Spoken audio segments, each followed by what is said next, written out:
ሰበር ዜና ከወዲ አሜሪካ ኢራንን በጀት መደብደቧ ሲሰማ ወዲህ ደግሞ በመቀሌ ራሻ ሰራሽ ጀቶች ተሰማርተዋል። በትግራይ የጀት ድብደባ ሊፈጸም ይችላል ተብሎ ተፈርቷል። ህዝቡ ተጨንቋል። ቁርጡ ቀን መምጣቱን ተከትሎ በቢሮአቸው ዙሪያ የቦምብ ፍንዳታ የደረሰባቸው ጀነራል ታደሰ የመጨረሻ ቃል የሚመስል የኑዛዜ መግለጫን አሰራጭተዋል። ይህ አንድ አፍታ ሚዲያ ነው። የራሻ ተወርዋሪ ጀቶች በመቀሌ ሰማይ ስር ቅኝት እያደረጉ መሆኑ ተሰማ። የኢትዮጵያ አየር ኃይል በመቀሌ ጀቶችን ያሰማራ ሲሆን ድብደባ ሊፈጸም ይችላል በሚል ስጋት ተፈጥሯል። በሌላ በኩል የጀነራሉ ጽህፈት ቤት በቦምብ የተመታ ሲሆን ጀነራሉ ላይ ግን የደረሰ ጉዳት የለም። ወደ ጀነራሉ ቢሮ የሚያመሩ መንገዶች ሁሉ ተዘግተዋል። መፈንቅለ መንግስቱም ከጫፍ ደርሷል። በመቀሌ ሰማይ ስር ስላንዣበቡት የጦር ጀቶች ምንነትና ምክንያት በዝርዝር የምናስደምጣችሁ መረጃ አለን። ከባህር ዳር የተነሱ ድሮኖች በሱዳን ካርቱም ጥቃት መፈጸማቸው በኢትዮጵያና ሱዳን መካከል ከፍተኛ ትኩሳት ፈጠረ። አልቡርሃን ኢትዮጵያ ላይ የአየር ጥቃት ለመፈጸም ዝተዋል። ከባህር ዳር የተነሱ ድሮኖች በካርቱም በፈጸሙት ጥቃት ኤርፖርቱ ክፉኛ መጎዳቱ ተሰምቷል። ይህን ክስ በተመለከተ ከኢትዮጵያ በኩል ማስተባበያ ቀርቧል። ታደምጡታላችሁ። በኦሮሚያ ክልል የግዳጅ አፈሳ በስፋት እየተፈጸመ መሆኑ ተሰማ። አርሶ አደሮችና ወጣቶች በግዳጅ የሚሊሻ ስልጠና እንዲወስዱ እየተደረገ መሆኑን ራዲዮ ጣቢያው ዘግቧል። ይህ የግዳጅ ወታደራዊ አፈሳ በክልሉ መንግስትና በኦሮሞ ነጻነት ሰራዊት በኩል እየተፈጸመ ነው የተባለ ሲሆን ኦላ ከፋኖ ጋር መዋጋት አለባቸው በሚል ወጣቶችን ያፈሰ ነው። እንመለስበታለን። አሜሪካ ኢራንን በሚሳኤል ደበደበች። ትራምፕ ኢራንን ለማጥፋት ዝተዋል። ተኩስ አቁሙ ፈርሷል። አሜሪካና ኢራን መርከቦች ላይ ያነጣጠሩ ጥቃቶችን እየፈጸሙ ነው። የአሜሪካ ጦር ዛሬ የንግድ መርከቦች ላይ አደጋ የጣሉትን የኢራንን አነስተኛ ጀልባዎች ለማስወገድ ሲሃውክና የአሜሪካ ጦር ኤኤች-64 አፓች ሄሊኮፕተሮች ጥቅም ላይ ውለዋል ብሏል። በዝርዝር እናስደምጣችኋለን። አክብሮታዊ ሰላምታችን በያላችሁበት የዓለም ዳርቻ የረሳችሁ የተወደዳችሁ የአንድ አፍታ ሚዲያ ቤተሰቦች ከአንድ አፍታ ለአሁኑ መደመጥ አለባቸው ያልናቸውን ዜናዎች ወደ እናንተ የምናደርስበት ሰዓት ላይ ተገኝተናል። አብራችሁን ትቆዩ ዘንድ ግብዣችን ነው። በአፍሪካ ትልቁ የንግድ እንቅስቃሴ ባለበት በመሃል መርካቶ ተክለ ሃይማኖት የሱቅ ባለቤት ይሁኑ። መርካቶ ተክለ ሃይማኖት ላይ G+4 ዘመናዊ የገበያ ማዕከል ሰፊ ካሬ አማራጭ ያላቸውን የንግድ ሱቆች ከ11 ካሬ እስከ 32 ካሬ ድረስ ከነገበያው ከ1.8 ሚሊዮን ብር አጠቃላይ ክፍያ ጀምሮ እንዲሁም ከ440 ሺህ ብር ቅድመ ክፍያ ጀምሮ ቀሪውን በአንድ ዓመት ያለምንም ወለድ ከፍለው የሚያጠናቅቁበት የንግድ ሱቆችን ይዘንሎት መተናል። እንዲሁም መኖሪያ አፓርትመንቶችን ለምትፈልጉ ፒያሳ ዩኒቲ ፓርክ ፊት ለፊት ከባለ 1 እስከ ባለ 3 መኝታ አፓርትመንቶችን ይዘንሎት ቀርበናል። ለበለጠ መረጃ ከታች ባለው ስልክ ይደውሉ። ሜሪት ፕሮፐርቲስ። የራሻ ተወርዋሪ ጀቶች በመቀሌ ሰማይ ስር ቅኝት እያደረጉ መሆኑ ተሰማ። የኢትዮጵያ አየር ኃይል በመቀሌ ጀቶችን ያሰማራ ሲሆን ድብደባ ሊፈጸም ይችላል በሚል ስጋት ተፈጥሯል። በሌላ በኩል የጄኔራሉ ጽህፈት ቤት በቦምብ የተመታ ሲሆን ጄኔራሉ ላይ ግን የደረሰ ጉዳት የለም። ወደ ጄኔራሉ ቢሮ የሚያመሩ መንገዶች ሁሉ ተዘግተዋል። መፈንቅለ መንግስቱም ከጫፍ ደርሷል። መቀሌ ተወጥራለች። ጭንቀቶች ከቋፍ ደርሰዋል። ሊለይለት ይመስላል። ከረፈደም ቢሆን 4 ኪሎ በህወሓት እንቅስቃሴ ላይ ወታደራዊ እንቅስቃሴዎችን ጀምረዋል። በዛሬው ዕለት ረፋድ አንስቶ ራሻ ሰራሽ የሆኑ ሱ-35 ጀቶች በመቀሌ ሰማይ ስር አንዣበው ውለዋል። በከተማው የጀት ድብደባ ሊፈጸም ይችላል በሚል ተፈርቷል። ቅኝቱን ያደረገው የኢትዮጵያ አየር ኃይል ሲሆን ሙሉ የከተማዋን ክፍል መቃኘቱን ጋሃታ ፋክት ሚዲያ ዘግቧል።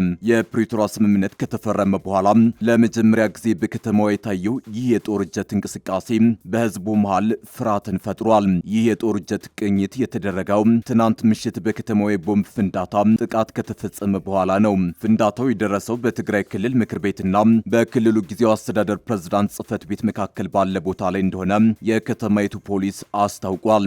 አስቀድሞ ክስተቱን በተመለከተ በማህበራዊ ትስስር ገጾች የተጋሩ መረጃዎች የቦምብ ፍንዳታው የደረሰው በትግራይ ክልል ምክር ቤት ውስጥ እንደሆነ ተገልጾ ነበር። ይህን በተመለከተ ከኢትዮጵያ ኢንሳይደር ጥያቄ የቀረበላቸው የመቀሌ ከተማ ፖሊስ አዛዥ ኮማንደር ሃዱሽ ህዱግ መረጃዎቹን አስተባብለዋል። የቦምብ ፍንዳታው የደረሰው የክልሉ ምክር ቤትና የጊዜው አስተዳደር ፕሬዝዳንት ጽህፈት ቤትን ከሚለየው አስፋልት 500 ሜትር ርቆ ካለ ቦታ ላይ እንደሆነ ኮማንደር ሃዱሽ ተናግረዋል። በፍንዳታው በሰውም ሆነ በንብረት ላይ የደረሰ ጉዳት እንደሌለ የገለጹት ኮማንደሩ የከተማው ፖሊስ ድርጊቱን ማን እንደፈጸመው በማጣራት ላይ መሆኑን አስረድተዋል። የምሽቱ የቦምብ ፍንዳታ የተፈጸመው ህወሓት ፕሬዝዳንት ለመሾም የቀድሞውን ምክር ቤቱን ዛሬ አስቸኳይ ስብሰባ ሊያካሄድ እንደሆነ መሰማቱን ተከትሎ ነው። አስቀድሞ ደብረጽዮን ገብረ ሚካኤል እንደሚሆኑ በተገለጸበት ፕሬዝዳንት ምርጫ በዛሬው ዕለት በይፋ እንደሚካሄድ ተጠቁሟል። በዛሬው ዕለት ውጥን ካሉት ከደጀን ቢሮ በይፋ እንደሚሰናበቱ ያወቁት ጀነራል ታደሰ በመጨረሻም ኑዛዜያቸው የትግራይ ፖለቲካዊ ወደ ሌላ ዙር ውድቀት እያመራ ነው ብለዋል። በትግራይ ክልል አሁን ላይ የሚታየው ብልሃት የጎደለው የፖለቲካ አያያዝ ህዝቡን ለከፋ አደጋ ሊዳርገው እንደሚችል አስጠንቅቀዋል። ክልሉ በአሁኑ ወቅት በሰላምና በጦርነት መካከል ባለች ጠባብ መንገድ ላይ እንደሚገኝና ያልተገፈፈው የጦርነት ደመና አሁንም ስጋት መሆኑን ገልጸዋል። ለደረሱ ውድቀቶችና ለህዝቡ መከራ ዋነኛ ምንጭ የአመራር ድክመት መሆኑን የጠቀሱት ጀነራል ታደሰ ልዩ ሐሳቦችን ማፈንና እኔ ያልኩት ብቻ ይሁን የሚል ግትር አካሄድ ትግራይን ለተጨማሪ መበታተን እንደሚያጋልጣት አሳስበዋል። በተለይም ልዩነቶችን በሐሳብ ከመፍታት ይልቅ በኃይል ለማስፈጸም መሞከርና ሌላውን እንደ ጠላት መፈረጅ የውድቀት መንገድ መሆኑን ጠቁመዋል። የሱዳን ጦር ከባህር ዳር የተነሳ ድሮን የካርቱም አየር ማረፊያ ላይ ጥቃት እንደፈጸመ በመግለጽ ከሰሰ። የሱዳን ጦር ከኢትዮጵያ ባህር ዳር ከተማ የተነሳ ድሮን በትናንትናው ዕለት የካርቱም ዓለም አቀፍ አየር ማረፊያ ላይ ጥቃት አድርሷል ሲል ከሷል። የተፈጸመው ቀጥተኛ ጥቃት በዝምታ አይታለፍም ያለችው ሱዳን በኢትዮጵያ የሚገኙትን አምባሳደሯን ለምክክር መጥራቷን አስታውቃለች። በጄኔራል አብዱል ፈታህ አልቡርሃን የሚመራው የሱዳን ጦር ይህንን ክስ ያሰማው ትናንት ሰኞ ሚያዝያ 26 ቀን 2018 ዓ.ም በተሰጠ ጋዜጣዊ መግለጫ ነው።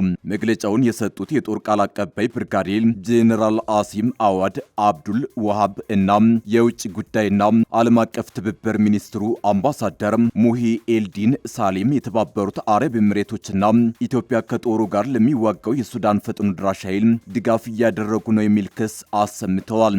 የጋራ መግለጫውን ያነበቡት የጦሩ ቃል አቀባይ የካርቱም ዓለም አቀፍ አየር ማረፊያ ላይ በተፈጸመ ጥቃት የተባበሩት አረብ ኤሚሬትስና ኢትዮጵያ መሳተፋቸውን ማስረጃዎች መኖራቸውን እንደተናገሩ የሱዳን መንግስት ዜና ወኪል ሱና ዘግቧል። የውጭ ጉዳይ ሚኒስትሩ አምባሳደር ሙሄ ኤልዲን ሳሊም በበኩላቸው ጥቃቱ የተፈጸመው ከኢትዮጵያ መሆኑ በማስረጃ ተረጋግጧል ብለዋል። የሱዳን ጦር ቃል አቀባይ ከአውሮፓውያኑ መጋቢት ወር ወዲህ ከኢትዮጵያ ባህር ዳር አየር ማረፊያ የተነሱ 3 ድሮኖች ዋይት ናይል፣ ብሉ ናይል፣ ሰሜን ኮርዶፋንና ደቡብ ኮርዶፋን ግዛቶች ውስጥ ጥቃት እንደፈጸሙ በመጥቀስ ከሰዋል። ከእነዚህ ድሮኖች አንዱ መጋቢት 8 ቀን 2018 ዓ.ም በአየር መከላከያ ተመቶ መውደቁን የተናገሩት ቃል አቀባዩ የሰው አልባ አውሮፕላኑ መረጃ መተንተኑንና ለአምራቹ ተቋም ጥያቄ መቅረቡን ገልጸዋል። በሁለቱ መንገዶች አማካኝነት ድሮኑ የተባበሩት አረብ ኤሚሬትስ ንብረት መሆኑንና በኢትዮጵያ ግዛት ውስጥ ከባህር ዳር አውሮፕላን ማረፊያ ተነስቶ ጥቅም ላይ መዋሉን አረጋግጠዋል ማለታቸውን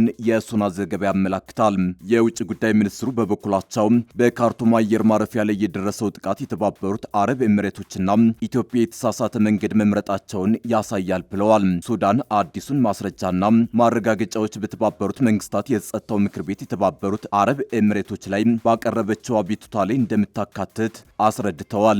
በኢትዮጵያ የሚገኙት የሱዳን አምባሳደር በዚህ ጉዳይ ላይ ለሚደረግ ምክክር ወደ ሀገራቸው መጠራታቸውን ገልጸዋል። ሚኒስትሩ አክለውም ሱዳንም በመረጠችው መልኩና መንገድ ለተሰነዘረባት ጥቃት ምላሽ የመስጠት ህጋዊ መብት እንዳላት በአጽንኦት ማንሳታቸውን ሱና ገልጿል። የጦሩ ቃል አቀባይም በተመሳሳይ የተባበሩት አረብ ኤሚሬቶችና ኢትዮጵያ ሱዳን ላይ ቀጥተኛ ጥቃት ፈጽመዋል፣ በዝምታ አይታለፍም ማለታቸውን ሮይተርስ የዜና ወኪል ዘግቧል። ሱዳን ከኢትዮጵያ የሚነሱ ድሮኖች በግዛቷ ውስጥ ጥቃት እያደረሱ መሆኑን በመጥቀስ ክስ ስታቀርብ ይህ የመጀመሪያው አይደለም። በኦሮሚያ ክልል የግዳጅ አፈሳ በስፋት እየተፈጸመ መሆኑ ተሰማ። አርሶ አደሮችና ወጣቶች በግዳጅ የሚሊሻ ስልጠና እንዲወስዱ እየተደረገ መሆኑን ራዲዮ ጣቢያው ዘግቧል። ይህ የግዳጅ ወታደራዊ አፈሳ በክልሉ መንግስትና በኦሮሞ ነጻነት ሰራዊት በኩል እየተፈጸመ ነው የተባለ ሲሆን ኦላ ከፋኖ ጋር መዋጋት አለባቸው በሚል ወጣቶችን እያፈሰ ነው። በክልሉ ምስራቅና ሆሮ ጉድሮ ወለጋ ዞኖች የሚኖሩ አርሶ አደሮችና ሌሎችም የህብረተሰብ ክፍሎች በጸጥታ ቀውስና በአስገዳጅ ወታደራዊ አፈሳ ውስጥ እንደሚገኙ ዋዜማ ራዲዮ ዘግቧል። በተመሳሳይ በአካባቢው ሰፊ ምርት የሚገኝበት የበቆሎ እርሻ ወቅት ቢሆንም ነዋሪዎች በተለይም አርሶ አደሮች እስርና የግዳጅ ወታደራዊ ስልጠናን በመስጋት እርሻቸውን ጥለው ወደ ሌላ አካባቢ ያሉ ዘመዶቻቸው ጋር እንደሚደበቁ ለዜና ምንጩ ተናግረዋል። የሆሮ ጉድሩ ወለጋ ዞን ነዋሪዎች እንደገለጹት በመንግስት የጸጥታ ኃይሎችና በአካባቢው ሚሊሻዎች እየተፈጸመ ያለው የጅምላ አስገዳጅ ወታደራዊ ምልመላ ማንኛውንም የህብረተሰብ ክፍል የሚመለከት ነው። ሰዎች በቤት ለቤት ፍተሻ፣ ከገበያ፣ ከሃይማኖት ስፍራዎችና ከደስታና ከሐዘን ስነ ስርዓቶች ላይ ጭምር ታፍሰው የሚወሰዱበት ሁኔታ እንዳለ በመጥቀስ ሁኔታው በገጠሩ አካባቢ እየበረታ መምጣቱን ተከትሎ አንዳንድ ነዋሪዎች ወደ ከተማ ገብተው ለመደበቅ ቢሞክሩም በከተማዎችም ውስጥ ተመሳሳይ ተግባር እየተፈጸመ በመሆኑ መሸሸጊያ እንዳጡ ተናግረዋል። ምልመላውም ሆነ ከዚያ በኋላ የሚሰጠው ስልጠና የጤና እክል ያለባቸውን ዜጎች እንኳን ግምት ውስጥ ያላስገባ መሆኑን አንድ ነዋሪ ሲገልጹ፣ አንድ ከቤቱ የተወሰዱት ጎረቤቴ የሚጥል በሽታ አለበት፣ ዘወትር መድኃኒት ይወስዳል። ታፍሶ ከተወሰደ በኋላ ለጸጥታ ኃይሎቹ ስለ ህመሙ ቢያስረዳም የሕክምና ማስረጃውን የሚያይለት ወይም አቤቱታውን የሚሰማው አካል አላገኘም። ከብዙ የደብዳቤ ምልልስና እንግልት በኋላ ነው የተለቀቀው በማለት ሁኔታውን አስረድተዋል። በሆሮ ጉድሩ ወለጋ ዞን አቤ ዶንጎሮ ወረዳ የጸጥታ ሁኔታው ይበልጥ አሳሳቢ መሆኑን የሚገልጹት ዋዜማ ያነጋገራቻቸው ነዋሪዎች በወረዳው አካባቢውን ከሸኔ መከላከል በሚል ምክንያት ከመንግስት የጸጥታ ኃይሎች በኩል የሚደርስባቸው ጫና እንደበረታባቸው ነው ያስረዱት። አባቦ ጉድሩ ወረዳዎች ያሉ በርካታ አርሶ አደሮች በግዳጅ ተይዘው ከ3 እስከ 4 ቀናት የሚወስድ የሚሊሻ ስልጠና እንደሚወስዱ እንደሚገደዱ ገልጸዋል። በተመሳሳይ መልኩ በዞኑ በጃርደጋ ጃርቴ ወረዳ የኦሮሞ ነጻነት ሰራዊት ታጣቂዎች አርሶ አደሮችንና ተማሪዎችን ፋኑን መዋጋት አለባቸው በሚል በግዳጅ እያፈሱ ወደ ጫካ እንደሚወስዱ ተገልጿል። በዚህ መሰረትም ግጭት ውስጥ እንዲሳተፉ የተደረጉ 16 አርሶ አደሮች ህይወታቸው ማለፉ በዘገባው ተጠቅሷል። በምስራቅ ወለጋ ዞን በተለይም በጊዳ አያናና ኪረም ወረዳዎች ነዋሪዎች በተለይም አርሶ አደሩ ጋቸና ሲርና የተባለውን የሚሊሻ ስልጠና እንዲወስዱ በመንግስት እንደሚገደዱ የዋዜማ ዘገባ ጠቁሟል። ይህ ስልጠና የኦሮሞ ነጻነት ሰራዊትን ለመከላከል ያለመ መሆኑ ቢነገረም አርሶ አደሩ ህብረተሰቡ ግን በሁለት ጥይት መካከል መቆሙን ይገልጻል። ነዋሪዎች ለዋዜማ እንደተናገሩት በአንድ በኩል የመንግስት የጸጥታ ኃይሎች ታጣቂዎችን ትደግፋላችሁ በሚል ያፍሷቸዋል፣ በሌላ በኩል ደግሞ ታጣቂዎች ለመንግስት መረጃ ታቀብላላችሁ በሚል ጥቃት ይሰነዝሩባቸዋል። ከሆሮ ጉድሩ ወለጋ ወረዳዎች በተጨማሪም በአባይ ጮመን፣ ጅማ ራሬ፣ ጅማ ገነት፣ ሱሉለ ፊንጫና ኮምቦልቻ ወረዳዎች የሚኖሩ በተለይም አርሶ አደሮች ከ2 ወራት በላይ ቤታቸውን ለቀው ጫካ ውስጥ ለመቆየት መገደዳቸውን ነው የተናገሩት። አሜሪካ በሆርሙዝ ወሽመጥ ላይ የነበሩ 7 የኢራን ፈጣን ጀልባዎች ላይ ጥቃት መፈጸሟን ፕሬዝዳንት ዶናልድ ትራምፕ ተናገሩ። ወሳኙ የባህር መተላለፊያ በኢራን በመዘጋቱ መውጫ አጥተው የቆዩት መርከቦችን እንደሚያስወጡ የተናገሩት ፕሬዝዳንት ትራምፕ 7 ትንሽ ጀልባዎችም ወይም እነሱ ፈጣን ጀልባ የሚሏቸውን መተናል፣ የቀሯቸው እነሱ ብቻ ነበሩ ብለዋል። አሜሪካ ጦር እንደገለጸው ጀልባዎቹ ላይ ጥቃት የተፈጸመው ሄሊኮፕተሮችን በመጠቀም ነው። የአሜሪካ ጦር ማዕከላዊ እዝ ባወጣው መግለጫ ዛሬ የንግድ መርከቦች ላይ አደጋ የጣሉትን የኢራንን አነስተኛ ጀልባዎች ለማስወገድ ሲ ሃውክና የአሜሪካ ጦር ኤኤች-64 አፓች ሄሊኮፕተሮች ጥቅም ላይ ውለዋል ብሏል። ፕሬዝዳንቱ ማህበራዊ ሚዲያ ገጻቸው ላይ ባሰፈሩ ጽሑፍ ኢራን የደቡብ ኮሪያ መርከብን ጨምሮ ከግጭቱ ጋር ግንኙነት በሌላቸው ሀገራት ላይ ተኩሳለች ሲሉ ከሰዋል። የደቡብ ኮሪያ መንግስት ትናንት እንዳስታወቀው ኤችኤም ናሙ የተሰኘ የሀገሪቱ የጭነት መርከብ ሆርሙዝ ወሽመጥ ላይ ጥቃት እንደሆነ በተጠረጠረ ክስተት ጉዳት ደርሶበታል። የተባበሩት አረብ ኤሚሬቶች አቅራቢያ ቆሞ የነበረው ይህ መርከብ 24 ሰራተኞችን ይዞ እንደነበር የሀገሪቱ መንግስት ገልጿል። በሰዎች ላይ የደረሰ ጉዳት ስለመኖሩ አልተረጋገጠም። ይህንን ጉዳይ የጠቀሱት ፕሬዝዳንት ትራምፕ ምናልባት ደቡብ ኮሪያ የምትመጣበትና ተልእኮውን የምትቀላቀልበት ጊዜ አሁን ነው ብለዋል። የኢራን መገናኛ ብዙሃን ግን የትራምፕ ተፈጽሟል ያሉትን የጀልባዎች ጥቃት አስተባብለዋል። አንድ ወታደራዊ ምንጭን የጠቀሰው የኢራኑ ታስኒም የዜና ወኪል እንደዘገበው ከሆነ ጥቃት የደረሰባቸው 2 የጭነት መርከቦች ናቸው። በዚህም 5 ንጹሃን ተገድለዋል ብሏል። ጥቃት ተፈጽሟል ከመባሉ አስቀድሞ የአሜሪካ ባህር ኃይል አውዳሚ መርከብና 2 የአሜሪካን ባንዲራ የሚያውለበልቡ የንግድ መርከቦች በወሽመጡ ማለፋቸውን ዋሽንግተን አስታውቆ ነበር። ይህንን ገለጻ ሙሉ በሙሉ ሐሰት ስትል የጠራችው ኢራን በበኩሏ የአሜሪካ የጦር መርከብ ላይ የማስጠንቀቂያ ተኩስ መተኩሷን ገልጻለች። የአሜሪካ ጦር ይህንን አስተባብሏል። ይሁን እንጂ ሰኞ ዕለት መርስክ የተሰኘው የመርከብ ኩባንያ እንደገለጸው የአሜሪካ ሰንደቅ ዓላማ ያነገቡና ጦርነቱ ከተጀመረ የካቲት አንስቶ በባህረ ሰላጤው ቆመው የነበሩ መርከቦቹ በወሽመጡ ማለፋቸውን አስታውቋል። ኩባንያው በአሜሪካ ወታደራዊ ጥበቃ ስር ሆኖ መርከቡ የማስወጣት ዕድል እንደቀረበለት ገልጿል። ይህንን ተከትሎ መርከቡ በአሜሪካ ጦር ታጅቦ ከፋርስ ባህረ ሰላጤው ወጥቷል ብሏል።